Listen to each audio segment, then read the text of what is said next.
In the beginning of episode 12, Ian enters the throne hall, speaks to the people, and says, "Let's talk about ending the monarchy." Inside the room are Heeju and Choi. Choi keeps repeating, "I wonder what's going on inside," but Heeju silences him. Later, Heeju remembers that she spoke to Ian before going to the throne hall. First, Heeju lists who is there, which relatives and cabinet members are present. Then Heeju asks him, "What is the first thing you want to do there?"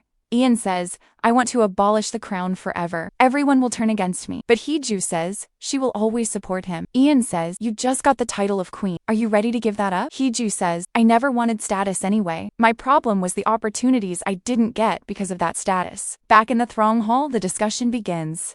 And the ministers and royal family members are already against abolishing the monarchy because ultimately they benefited the most from the monarchy. So no result comes out of today's discussion. Inside the room, Heeju talks to Choi. Choi says, "I don't think anyone will support Ian." Heeju says, "Then the public is the only one who can stand with Ian." On the other side, Jung-ho comes outside. The media is right there saying they heard the crown is going to be abolished. But Jung-ho says, "Don't worry. Everything will be fine." In the next scene, Irene comes to jail to meet her father. Sang-woo asks her, "How could you do this to your own father and son?" But Irene says, "My son already knew what wrong things I had done. He heard everything that day. That opened my eyes. I used to think that whatever you did was for me, but I was wrong. You will have to pay for your sins." Saying this, she leaves. But then Sang-woo tells her that Jung-ho did all this. He knew in advance the explosion at the council hall was going to happen. Irene comes outside where Jung-ho is already waiting for her. She gets scared looking at him. Jung-ho tells her, "Let me take you to the palace." Later, Irene is in the car with Jung-ho. He tells her there will be one more conversation to abolish the monarchy. "I want you to turn against Ian." Irene asks, "What if I don't?"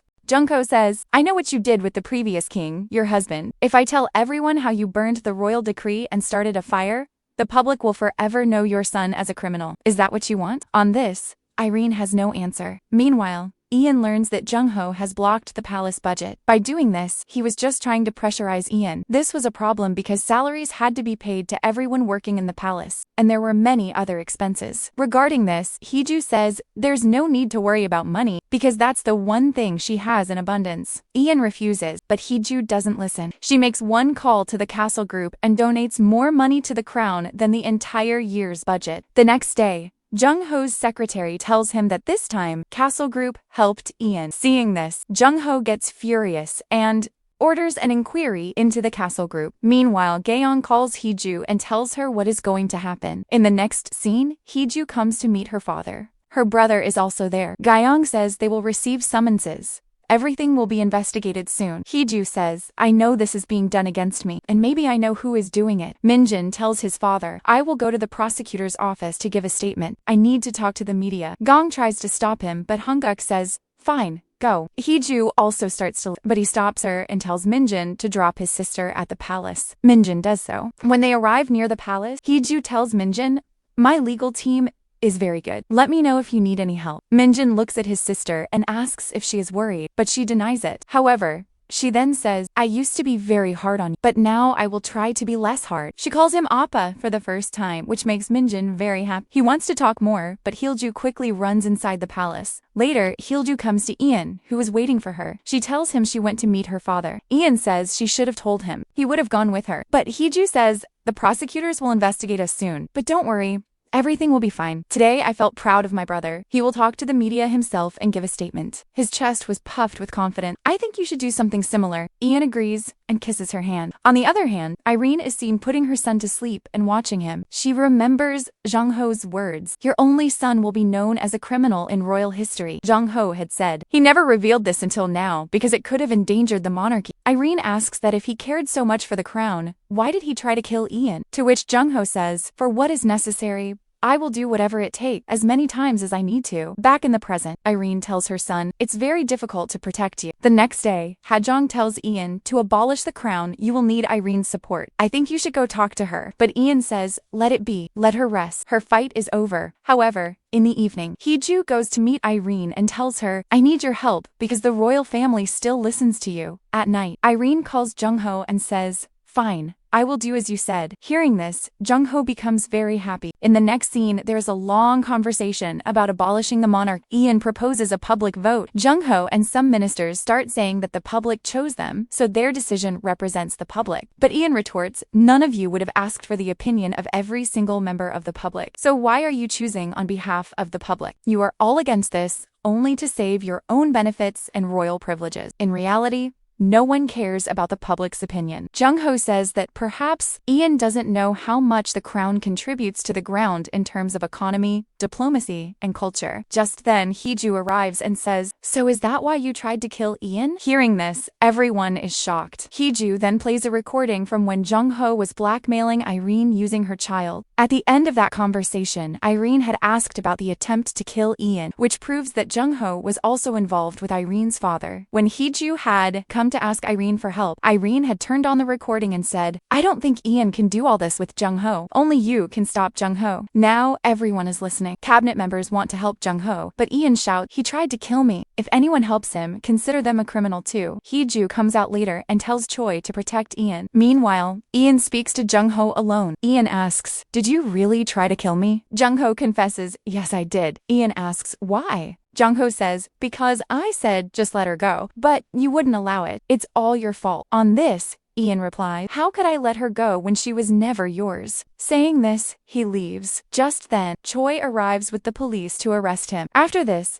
Ian's proposal is passed and a public vote is started in collaboration with the government, asking if the people still want to keep the monarchy. Heeju asks Ian what is the first thing he will do if it passes. Ian says he will change his name. Then he asks Heeju if she knows his real name. Heeju knew it, but it was forbidden to address royals by their name, so she never called him by his real name. Ian says that after the results, she should call him by his real name. Meanwhile, Choi and Haejong are at a bus stop. Choi wants to hold Haejong's hand, but can't muster the courage. Haejong says, you must be sad hearing about abolishing the monarchy because the palace was like your home. Choi says, that's not true. Leaving the house doesn't change the family. Grand Prince, Grand Princess, and you will always remain my family, won't you? They both blush a lot. Haejong comes closer and kisses him. Choi then forgets all his nervousness and kisses Haejong back. Their bus arrives. People are shocked to see them, and even after the bus leaves, their kiss continues, and they keep blushing like a new couple. In the next scene, the results of the public survey are out. The people do not want the monarch. The crown is abolished forever. Ian comes outside. His wife is waiting for him, and as soon as she sees him, she calls him by his real name, Hwan. Ian runs to her and hugs her. Then holding each other's hands, they both leave the palace together. 3 years later, Heeju returns to her castle beauty company. Everyone welcomes her. She poses for the media. Inside, she looks at her nameplate and says, I missed you. But then she sees a huge pile of files and asks, what is all this? Haejong explains it's pending work she has to do. She sees her brother Minjun is now the face of the company's brand. Angry, she says no one will buy this and starts stabbing the poster with a pen. Just then, Minjun arrives and asks, can you do me a favor? You need to handle the castle card now. Heeju is very happy, but wonders what's gotten into him. Did father give you the electronics division? He refuses, saying their father hasn't retired yet. Then he confesses Goang is pregnant.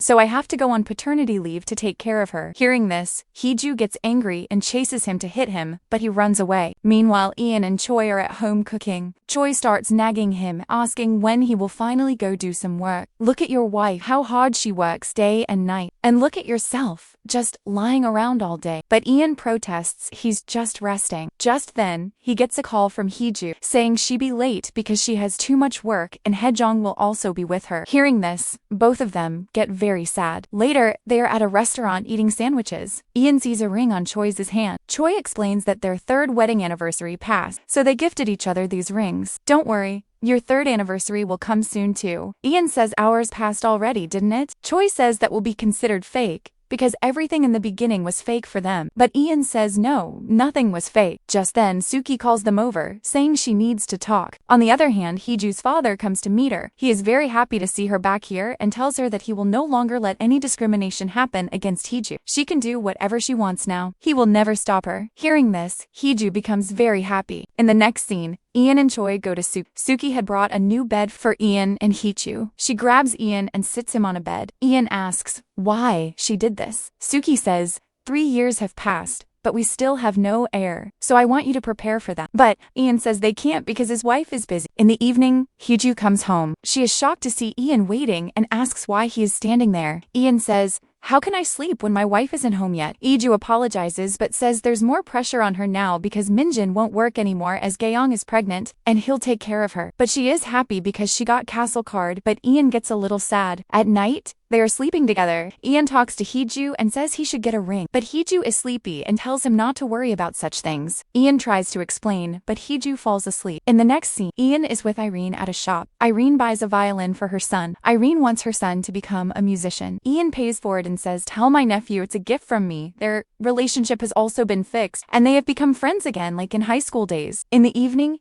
Ian and Choi are together. Ian has flowers and starts talking about the proposal and ring, but then Choi sees Heeju rising behind them and signal. Ian looks back, embarrassed. Heeju has overheard his conversation, ruining the surprise. Later, Heeju talks to Ian, asking what all this is. "Is this why you were talking about the ring? But why do this again? We're already married, aren't we?" Ian says, "I know that was fate." But Heeju refuses, saying, "My real feelings for you started from that day itself. Wasn't it the same for you?" Saying this, she gets upset and walks away. Ian follows her to appease her. Heeju takes out a fan and, fanning herself, asks, "Fine, what about you? When did you start liking me?" Ian confesses, "From the beginning, from the first time you said your name," meaning from high school. When she had come to the archery ground at night, he had liked her since then. Ian tells her that she was like a shining star in the darkness that he wanted to follow. After graduation, he thought maybe they would meet again. Sadly, they didn't, but then he saw her again at the king's birthday banquet. Ian was mesmerized just looking at Heeju. Heeju says, "And then you followed me." Ian comes and kisses Heeju. He says, "Yes, I came as soon as I could so I wouldn't lose you again." In the next scene, Ian comes to see an exhibition and sees a king's outfit. He then comes outside. Heeju runs up, apologizing for being late, and asks if he saw the exhibition. He confirms and says, "It's okay. You're late. Let's go." They leave together. Then they all go to watch a baseball game. Heeju, Ian, Choi, and Haegong are all together. There, Ian could wear a jersey just like Heeju. Once again, the kiss cam lands on them. Heeju makes the sign of the cross. Ian says, "Let's speed things up a bit." And they both kiss happily because they no longer have to maintain any decorum. And with this happy ending, the drama ends here. So if you liked this drama, let me know in the comments. Please subscribe and hit the bell icon. Thanks for watching.